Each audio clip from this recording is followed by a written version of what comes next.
Uma pena que ao se falar de grandes cineastas, o nome de Michael Cimino só apareça quando se percorre um nicho de cinéfilos ou então se fale de clichês que não fazem jus a quem ele foi e quem ele é. Sua obra acaba falando por si só desde a sua ascensão, com O Último Golpe, Thunderbolt e Littlefoot,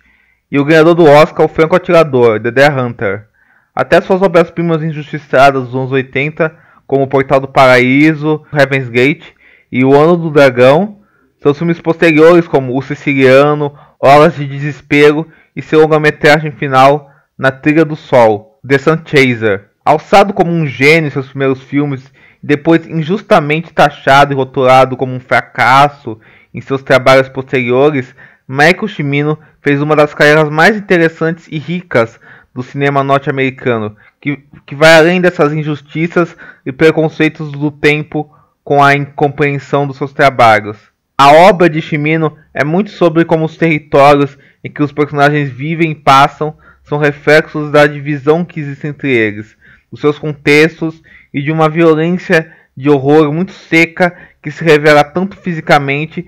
quanto emocionalmente. Em O Franco Atirador, por exemplo, os personagens vivem vários estágios de uma prisão psicológica que é ilustrada tanto narrativamente quanto visualmente no passeio que ele faz por vários tons. O calor humano, para o bem ou para o mal, que emana na apresentação do cotidiano, logo se revela algo nojento e aterrador quando vemos a brutalidade das relações daquelas pessoas e da chegada da guerra, que destrói de vez a psique dos seus personagens no campo de batalha ao ar livre em terra estrangeira. E no retorno à casa, o verniz humano daquela localidade se acabou, só restando um território frio, distante, morto e cinza. E ao mesmo tempo que é violento, em alguns aspectos bem vulgar e muito épico, Cimino observa tudo isso com uma contemplação e calma verdadeiramente brilhante, um contraste que é comum em seus filmes e que ele domina como ninguém, que passeia por um naturalismo onde a caça a veados revela um território inteiro, imersivo e gigante, como se estivéssemos presos juntos com aquelas figuras em suas realidades fadadas a não terem um fim.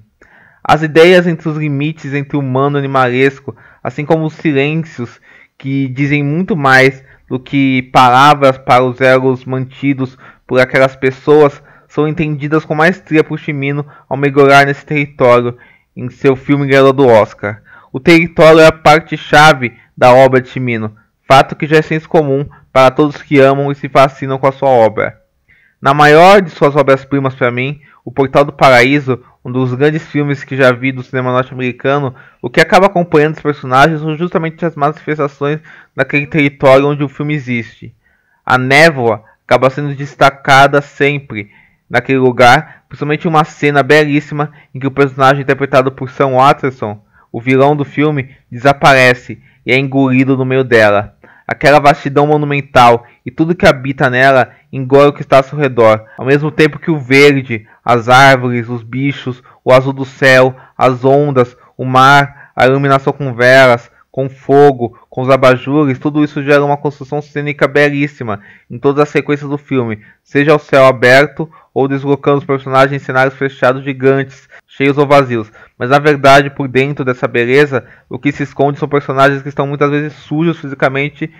e desolados por onde estão e quem são, marginais, presos num mundo onde a violência é nada mais ou nada além do que crua e visceral, com a câmera correndo e balando ao redor deles, personagens marginalizados, ou então desconstruções ou visões mais cruas de personagens arquetípicos que já vimos anteriormente. E Na Trilha do Sol, Cimino fechou sua filmografia com mais um filme espetacular, onde não deixou nada disso de lado. O filme foi lançado direto em DVD, depois de passar em Cannes, foi um fracasso, foi ignorado e atualmente dá para se ter uma noção do quão à frente do tempo seu filme estava. O filme conta a história de Michael Reynolds, interpretado por Woody Harrelson, no mesmo ano que ele estourou fazendo O Povo contra Larry Flint, de Milos Forman. Um rico médico, e Brandon Moore, conhecido como Blue, interpretado por John Seda, um jovem de ascendência indígena e latina que está preso desde os 13 anos por matar o pai adotivo abusivo e agora com 16 tem que lidar com um câncer gravíssimo que está sendo tratado por Reynolds. Durante uma consulta, Bruce sequestra Reynolds e parte com o médico em uma jornada que muda a vida de ambos e quem eles são ou quem eles se revelam. A dimensão territorial aparece aqui também, já que apenas ela presente com imensa atenção e pulsação na jornada que os dois protagonistas cruzam pode dar conta de abrir e se manifestar de maneira tão carnal e apaixonada ao revelar quem o criminoso mestiço e o Dr. Coxinha, vistos inicialmente como estereótipos, até que isso se quebre e a zona cinzenta, sempre presente na obra de Cimino, em questionar e se utilizar de estereótipos surja, são de fato de maneira tão aberta, manifestando seus sentimentos mais profundos, de onde vieram,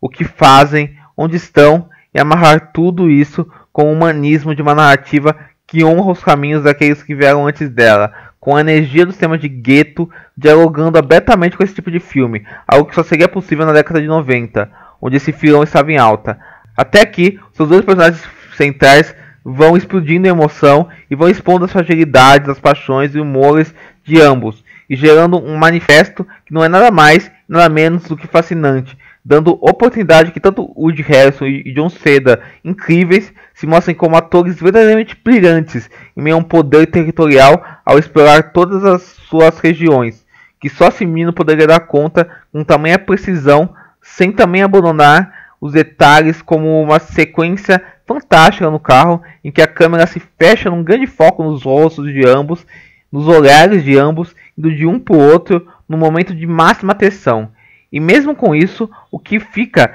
é uma demonstração de como se o território fizesse todos os seus personagens, seus temas explodirem internamente de um jeito belíssimo, demonstrando o poder de Cimino como grande diretor que foi, que é e que merece ser descoberto sempre.